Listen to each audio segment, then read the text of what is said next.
Hello, and welcome to my year-end list for the 25 best albums of 2019. And yes, I know it's 2020 now, but who cares? Who's counting?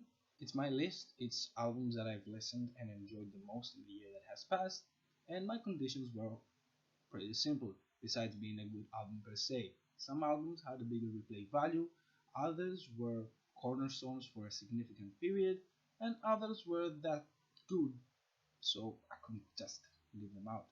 Like last year, I've missed a great amount of albums, and I believe this list could have been longer. And the catch up I did to make this list was pretty intense. Not gonna lie. I just hope it's a list that you don't look at it and say that it's just horrible or like stupid. So let's not waste any moment. Let's dive into it, shall we? Starting off this list at number 25, I have the album from Slauson Malone, A Quiet Farewell 2016 to 2018, a very consistent collage of songs with hip hop, jazz, and ambient sounds. At 24, I have Mavi with Let the Sun Talk, an album that is lo-fi but at the same time hopeful. Not gonna lie, at times I thought I was listening to a more hopeful era on this one. At 23 is a very smart concept album from Rhapsody Eve, as each track is named by or inspired by a black female in arts or politics, as she talked about black empowerment, black beauty, over some nice production. Thanks to a Spotify playlist, I discovered this artist and then his album that sits on my number 22 spot. It's Michael Kiwanuka with his self-titled album, and I must say I enjoyed it quite much. It's a very nice, soulful album with some cinematic vibes to it. Next up at 21, it's YBN Cordae with his album The Lost Boy, a very solid debut for YBN Cordae with some nice songs on it, even if Cordae wears his influences on his sleeve. At number 20, I have the very energetic and fun Meg Thee Stallion with Fever, and even if you don't think it's as lyrical or as deep, the way she raps makes you believe in every word she says. At number 19 is a collaborative effort from ASAP Rock and Tobacco on Malibu Ken, a funny, scuzzy release with ASAP lyricism to be incredible and exciting to dive into. Personally, this is my first introduction to them, and definitely I'm going to check out their previous work. So, if you like rap, for me this album is a must listen. And talking about rap, at number 18 I have Quelle Chris, another artist I found in 2019 with his release of Guns, a very political and jazz-filled rap, unique, fun and thoughtful at the same time. At number 17 is, in my opinion, Lana's best work to date with Norman fucking Rockwell. At number 16 is the very explosive Zoo from Denzel Curry, a very Florida-like album with great bangers like Zoo, Ricky, and Pat that gets me excited for his next release. At number 15 is one gorgeous and last chamber pop album. It's Titanic Rising from Wayne's Blood. I mean, you get lost listening to this album. Time becomes irrelevant. It's a beautiful listen from start to finish. The boys are sad and they are on number 14. It's Brockhampton with Ginger. They show signs of maturity with some of my favorite tracks of the year in Sugar, Hollow, and Dearly Departed. The duo from Atlanta, Earth Gang, released one of the most fun rap albums of the year with Mirrorland that sits on the lucky number 13 spot. The very energetic tracks like Up, Top Down cover the weaknesses of the more slow conceptual songs on Mirrorland, but that's not to say that there isn't any potential here for something great with Earth Gang. Who said pop is dead? Not Lizzo, that's for sure, with her very fun and entertaining album Cause I Love You that sits on number 12. She has some very well written and very well executed singles like Juice or Like a Girl, and it's no wonder she got so many Grammy nominations for this year. Speaking of pop, on number 11 it's Ariana Grande with Thank You Next, and in my opinion, her best album to date.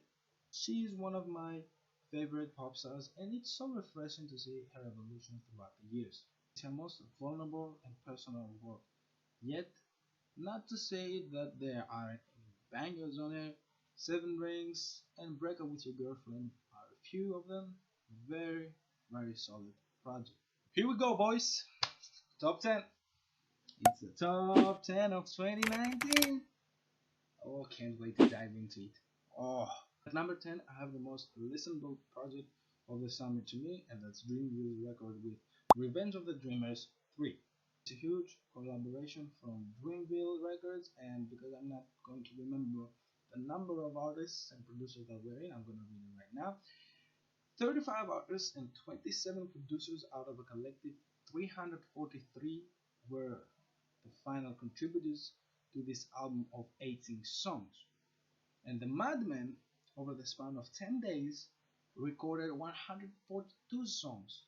Whew, that would have been a very hard job to cut, to trim down 142 songs into 18. Man, the only nitpick for me was the dip in the middle portion of the album with the more mellow cuts on here, but the rapping is exceptional, is incredible, with my personal MVP being here, GDG. At number 9, I have the very, very disappointing album from JPEG Mafia with All My Heroes Are Cornballs. Fuck! I'm a terrible liar now. This is not a disappointed album, not at all, from JPEG. JPEG releases another experimental and out there album with its main difference being the singing. He does quite more singing here than he did on Veteran. And that excites me. That excites me to see how he will evolve, what kind of direction he will choose to go with his next album. Maybe this year, maybe next year. I cannot predict what he will do. This man is very unpredictable. Number 8, it's Danny Brown with You Know What I'm Saying, where we see Danny rapping from the more veteran status, sounding more sober, and releasing one of the most easy on the ear albums by his standards. So I recommend that your first introduction to Danny is this album right here. Don't be like me and get dragged to hell with Atrocity Exhibition.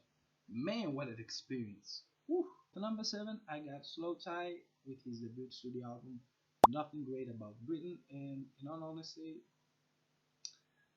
this sounds like a contradiction if you hear this album. It's a quality UK hip hop record, and if you think that the accent is going to be a problem, please, please don't, as you will miss some of UK's best hip hop releases of the year. Slowthai dives at issues of mental health and social political issues that his country faces. It's worth a listen. At number 6, you already know. This list would be incomplete if I don't put him in. It's Anderson .Paak with Ventura. My Artist of the Year thanks to Spotify, and it's no wonder why. Shortly after the release of the great album that was Oxnard, he released another solid and great album in Ventura. Yes, at times this album felt like some Oxnard leftovers, but as time passed by, this album grew significantly on me, leaving behind that feel, and now I see it more like another chapter in his discography rather than another paragraph. I will preach it everywhere I go.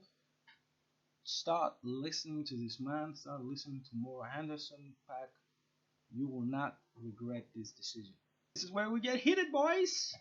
Top 5, top 5, top 5, top 5, top 5. Yeah. Starting off, it's Charli XCX with her album Charli. Most of you know her from the collaboration with Iggy Azalea on Fancy in 2014, and I'm not gonna lie, I haven't heard a single song from her since then. With this new album and with the buzz on the internet, I was like, alright, let me give this a shot. And at first, I was like, it's an okay pop project. Man, I was so wrong. It's an exceptional pop record that pushes the envelope and involves the pop sound, and it's incredible to me that it doesn't get stale because it's like 15 tracks, 15 minutes. I'm not saying that it's incredibly experimental or anything, but as far as making pop music that appeals to the average listener and at the same time experimenting with it to the point of not sounding like anything in the mainstream, this pop album is definitely that album. Moving up, number 4. It's Bandana from Freddie Gibbs and Madlib. In my opinion, the best hip hop album of the year. Madlib and Freddie reunite after 5 years from their release of Pinata, and man, they sound well together.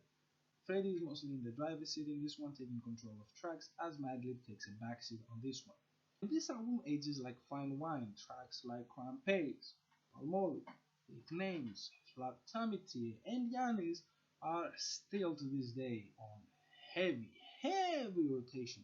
And even if fans debate on what album they prefer the most, I'm just sitting here like praying they release another album, another project sooner rather than later. At number 3, it's the sad, depressing, and beautiful Magdalene from FKA Twigs. We see Twigs at her most vulnerable, to the point of completely shattering at times. She acknowledges that her weakness is love, and she's an addict of love, not necessarily with herself, but with the love that she gives to another person, and the only healing she can get is with time.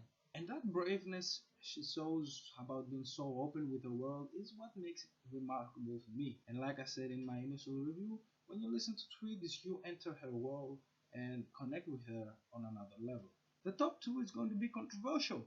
I can feel it already, I can sense it. But like I said on the start of this video, the album at the top was one of the most replayed albums of the year for me, and was really the cornerstone of a tough period in my lifetime, not taking away that the fact that the album at number 2 isn't equally as great. So at number 2, I have the incredible musical of love from Tyler, the Creator, and that's Igor.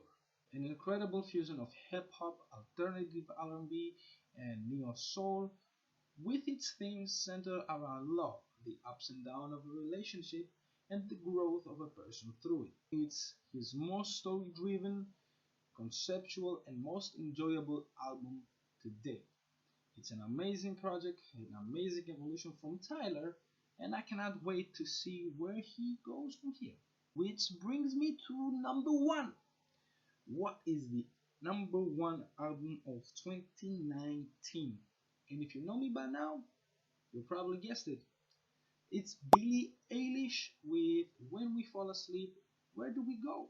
It's one of the best pop albums of the year in my opinion, and like Charlie, pushes the envelope with the incredible unique blend of art pop and hip hop. It's moody, subtle, and for the most part sad and depressing as we dive into Billie's nightmares of losing the person you love, or falling in love with another person and not getting the same love from him, all the way to being suicidal on Listen Before I Go. And I'm not expecting everyone to like this album, as it's not everyone's cup of tea. Like I said in my initial review, many may feel that this is for teenagers wearing their emotions on the sleeve, but if you get past that, you could appreciate how good this album truly is. I hope Billie stays true to herself, to her craft, and not compromise her art just for the benefit of a label or getting more radio play than she already has.